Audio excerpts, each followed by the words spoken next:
only 10 niche fragrances as the best smelling niche fragrances in my collection. This has been a topic that has been around for a while, and it's gone by several names, the most notable being 10 fragrances for life. And I've done several of those videos, so this could be an update to that series, but I've decided, instead of saying these are the 10 I'm keeping, toss away the rest, no, I'm just selecting out of all of the fragrances I have, which I plan to keep for now.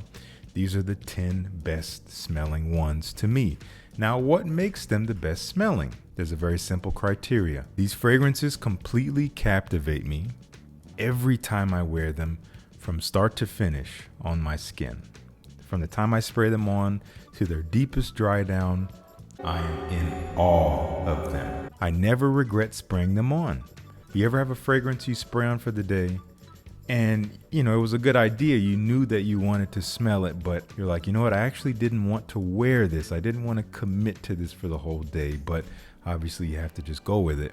These are fragrances I never regret it. I never have that feeling. Every time I spray them on, the only word that comes to mind is, yes, I'll take that. That's 4 words, but you get the idea. I love these fragrances so much that I have to keep myself from wearing them. Otherwise, I'll wear them all the time and I may never reach for anything else. If you don't know this about me, I do try to wear new fragrances every day. But these I have to restrain myself. Otherwise, they will be all I'll wear all year long. And I love these scents so much that I don't even need to necessarily enjoy them on my skin. I'm happy to just smell them from their atomizer or spray them on a blotter and smell them. I love them as scents as much as I love them as accessories.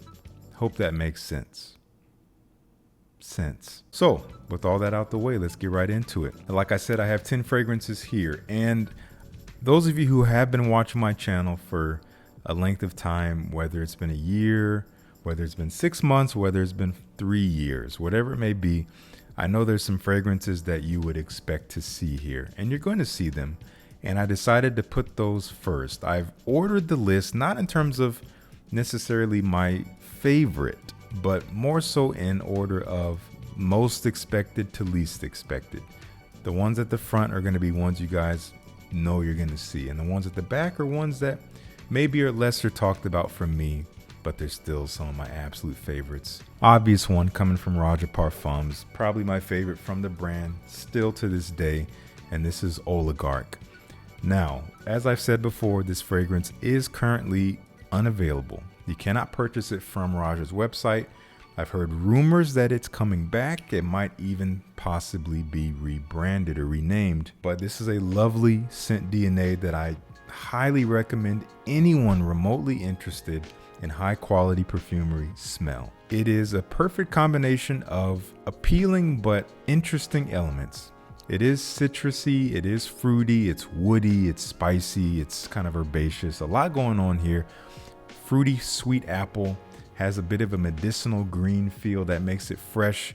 I don't know where that's coming from, but I always have gotten that. And it has such a deep, rich base of ambers and woods and even some slightly animalic notes that don't really come out. A lot going on here. Ultimately makes for an easy to wear everyday but slightly more elegant scent that I think a lot of men would really lean towards. Lovely stuff. I never get tired of wearing it. I love the way it develops on my skin. It's so regal smelling.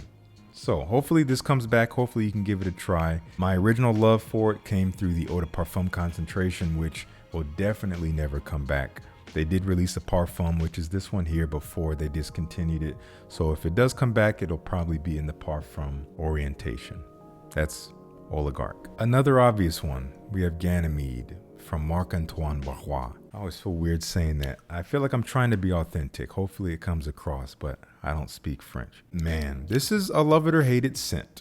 I happen to love it, and this was love at first sniff for me. At first sniff, I was like, wow, there's a simplicity here, but it also smells completely unlike anything I've ever smelled in my life. Imagine fresh mineral metallic feel. Okay, there's a freshness there that's different from lavender or some kind of aromatic, different from like citruses. It's like earthy fresh, if you can imagine. There's a cleanliness, but there's an edge. mixed with a very smooth suede, mixed with a very strange culinary quality that almost smells like something's cooking, like a spice, like curry or something like that. Now that might sound weird, but it is a beautiful concoction. It comes together again in a very unique way. It smells purely luxurious to me, but also super versatile. If you love the scent, this could be your everyday. This could be what you wear for everything. Ganymede will always captivate me just for being so freaking different. Get a sample if you can. Don't blind buy it. And when you do sample it, do not spray it up close on your hand. Smell it like this and then put in the comments, I didn't like it. and if you don't know what I'm talking about, watch this video. Here's another obvious one that I actually haven't spoken about in a little while. It's my first time speaking about it this season. This is called Galoré from Chris Collins. Now this fragrance smells expensive. And it is expensive. If you can get a sample, I recommend it. This is some of the finest westernized, accessible rose oud that I've smelled, period. And it is so high quality. It's more of a medicinal oud in terms of its woodiness. It's not stinky. There's nothing really brash about it. Mixed with a jammy sweet rose, made super buttery and smooth with orris. Oh my gosh, the way this stuff sits on the skin, the way it leaves a trail. It is a extrait de parfum, so it will be around you in the room. It needs room to breathe. It can easily fill up things if you're not careful. It smells so elegant. Again, it smells expensive. I like to save this for when I'm dressed up, going out at night in the cooler weather. Incredible fragrance from a phenomenal house. Here's one that I've been talking about quite a bit lately. This is DesirToxic from M.A.B, Parfum M.A.B.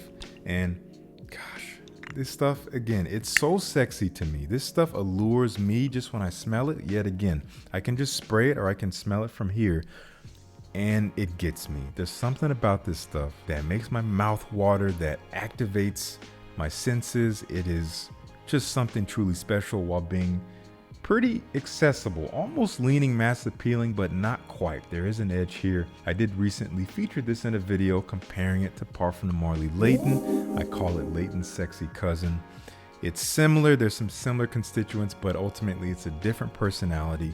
It is sweet and spicy and fresh, kind of like Layton, but in a darker way.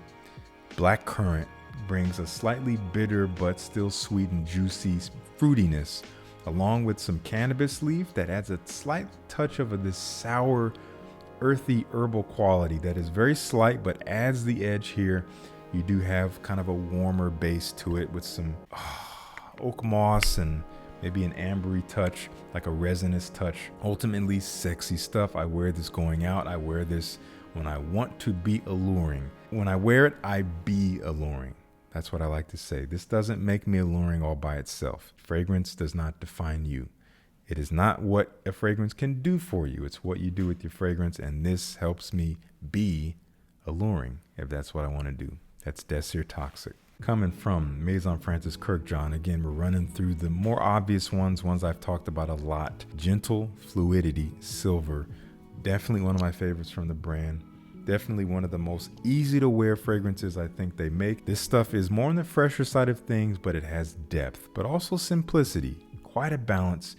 Fresh in a juniper berry way, so it has almost a gin-like freshness. It's cooling, it's kind of sharp, but very, very fresh and invigorating. Made sweet with vanilla, made warm with amber, made a little bit sexy with some musk, and there's a bit of a nice texture to it from coriander, almost clay-like in its texture, but doesn't really stand out all that much to me in relation to the other ingredients. That's really all you get here, but it plays so well together. It also has surprisingly good performance on my skin. This stuff will last me all day into the next day. Perfect for all year wear and perfect for almost any occasion. This is super versatile. Definitely worth a sample. Gentle Fluidity Silver. All right, coming into the top 5 here from Le Labo.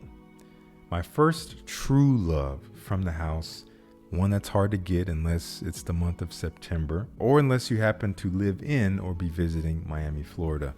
You can get your nose on Tabac 28. And this stuff, again, this captivates me. This transports me. I smell this, I'm on a balcony of a villa or some kind of really fancy condo. either in Havana or in Miami. It's dusk. It's a warm summer evening with a nice breeze. I'm sipping some rum with a nice Monte Cristo cigar. There's a warmth and spiciness here to the earthy, leafy tobacco, made a little bit sweet, but not overtly, with a nice booziness, which I think kind of adds to the sweetness being rum because it's naturally sugary. Again, it's something I could even enjoy as a scent in the air, but wearing it, it really moves me. I love it from start to finish. If you can get a sample, get it. Do not blind buy a bottle because it's not cheap. It's part of their City Exclusives collection. This stuff is incredible. I've been saying it. I will keep saying it. This was Love It First Sniff back when it came out in 2019. I babied a sample that I got from a store, from a Labo boutique at that time, which I paid $12 for like 1.5 milliliters. I really rationed that for like a year or two until Grace got this for me almost 2 years ago for my birthday. Incredible fragrance. I will have it for as long as it's in this bottle. We have another darker one here from M.A.B called Overture Man. This is not for everyone, and this is not even one I would reach for all that much because it's such a particular and provocative personality I have to be in the mood for, and I have to be going to the right occasion for it. I'm not going to just wear this at home. It is so rich. It basically smells kind of how it looks. You get a very robustly sweet and boozy cognac feel with a lot of rough, earthy, animalic, spicy tones. A little bit smoky. It's sharp. It has a nice bit of a welcoming freshness at first spray from some grapefruit. It doesn't last very long. And then you're into the meat of the fragrance, which is that boozy, animalic, smoky, spicy, and maybe even a little bit resinous feel that is purely stunning. A showstopper type of fragrance, but one that I would dress up. Otherwise, I feel like it'll wear me. That is Overture Man. Get a sample. Do not blind buy. All right, coming from Penhaligon's, one of my favorite woody fragrances in my collection, Halfeti Cedar. I kind of forgot about this guy. Oh my gosh. What a mixture. Dried fruits with rum. So there's this kind of pruny, earthy feel to the booziness. It's sweet, but not like bright, juicy sweet. Again, more dried fruit kind of sweetness with a lot of dry cedar wood, which could be a little bit stuffy to some people, especially if you smell it up close. It's a very potent scent. It's a very dense fragrance. If you smell it up close, it might be too much. So once again, like I said with Ganymede, do not spray it on your hand and do this and then decide you don't like it. You got to let it breathe. You got to smell it in the air around you because that is the most real way to smell and experience your fragrances. This was sent to me by the brand a couple years ago, and it was Love at First Sniff. Hard to find for some reason, unless you get it directly from Penhaligon's, I think. Maybe it's more accessible now, but I've seen a lot of people say they've struggled to find it. Get your nose on it if you can. Halfeti Cedar, one of my absolute favorites. Captivates me every time. One of the most transported fragrances in my collection. I wore this the other night and I was taken away by it. This is Russian tea from Mosque Milano. This is a cup of black tea, warm black tea, still steaming.